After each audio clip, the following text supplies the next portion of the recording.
আল্লাহর হাবিব সাল্লাল্লাহু আলাইহি ওয়াসাল্লামের সাথে আম্মা জান আয়েশার ঝগড়া হতো। মজার একটা হাদিস শোনাই, সহিহ বুখারীর হাদিস, মুসনাদ আহমদ ইবনে হাম্বল এসেছে এই হাদিসটা। আম্মা জান আয়েশার সাথে ঝগড়ার পর আম্মা জান আয়েশাও রাগ, আল্লাহ রাসূল সাল্লাল্লাহু আলাইহি ওয়াসাল্লামও রাগ। এখন রাগ মিটানোর দরকার আছে না নাই? আল্লাহ রাসূল সাল্লাল্লাহু আলাইহি ওয়াসাল্লাম বললেন, আয়েশা চলো মিটমাট করে ফেলি। সুবহানাল্লাহ কইবেন না?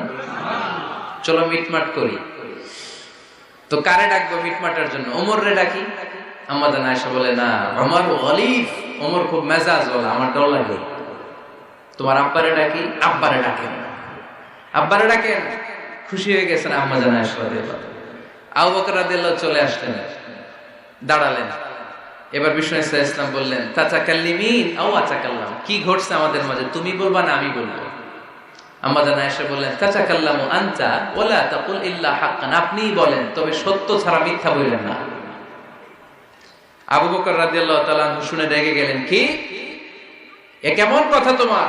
নবীকে উদ্দেশ্য করে তুমি বলছো সত্য ছাড়া মিথ্যা বলবেন না, নবী কখনো মিথ্যা বলবে নাকি? রেগে মেয়ের গায়ে মেরেছে এক চড়।